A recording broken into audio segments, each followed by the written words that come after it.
The Ivorian journalist Mamadou Gaye has clarified his remarks following his criticism of East African countries in which he claimed they lack roads and basic infrastructure to host AFCON successfully. And I quote, "I didn't say it to harm anybody. I said it as a challenge to those countries. I expect Sub-Saharan Africa to reach the level of Morocco. My country, Côte d'Ivoire, first there is the problem. If supposedly you are in Côte d'Ivoire sitting inside there, when you leave it you find bush. It's not like if you live in Nairobi you find bush. It's not like being in Tanzania you find bush. Actually, Tanzania is developed. They have, if you can't use the road, use the railway. Tanzania has Air Tanzania. Come to Nairobi, we have Thika Road, we have expressway. What type of road do you have in Côte d'Ivoire? Oh dear. Let's continue. I expect Sub-Saharan Africa to reach the level of Morocco. My country, Côte d'Ivoire, hosted AFCON, but immediately you leave the capital city, you face challenges including finding an hotel. I have been to East Africa. I know you have infrastructures like most West African countries. When you leave the capital city, the remaining part of the country is a bush. Okay, that's your problem. That's not our problem. Immediately you leave Nairobi, you find Kilimani, you find Westland. Immediately you leave Nairobi, you find Thika. Immediately you leave Nairobi, you find Buruburu. Now I'm just imagining how Côte d'Ivoire looks. No offense to anybody, but your person is the one who is talking strictly. Is hysterical. You understand? If you go to Tanzania, there is a railway that runs in Uganda too has infrastructure. They have good stadiums. You have seen them. So what is this crazy person talking about? Let's continue. How many times has CHAN postponed because of lack of proper infrastructure? Remember in 1996, you are stupid now. 1996 is when? Do you remember 1996? Which president did we have as Kenyans? You remember?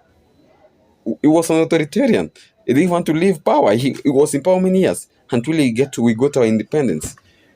First, you should understand the history before you just talk willy-nilly. But of course we'll continue. AFCON was awarded to Kenya, but since they were not ready, it was taken to South Africa.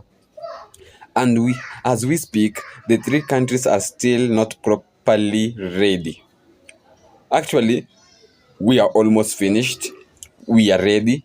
Even if you come tomorrow, we will host you. We have stadium.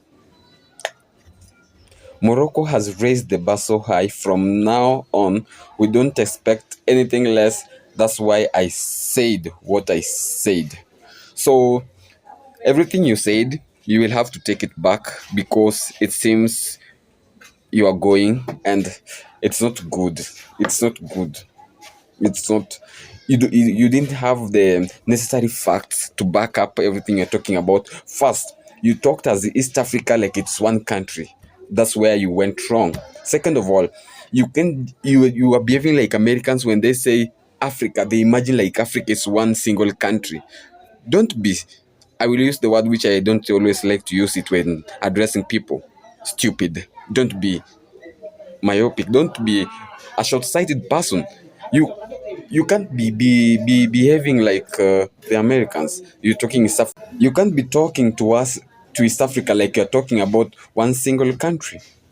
First, go back, redraft this structure that you have sent as a detailed information and talk of the specific country that you are talking about. So if you're talking about us Kenyans, we'll come for you. That's how crazy we are. Anyways, be factual. Tell us Kenya is bad, Uganda is bad, Tanzania is bad, and where can we change? How can you tell your kid that you are bad, but you don't tell him what the wrong thing that he is actually doing? So go back, restructure this information you're addressing to the African community, the East African community countries, Kenya, Tanzania, and Uganda, and then say the specific country and say what should we change. If supposedly you don't have the necessary facts on what we should change, just quit because this journalist thing is not your thing. Just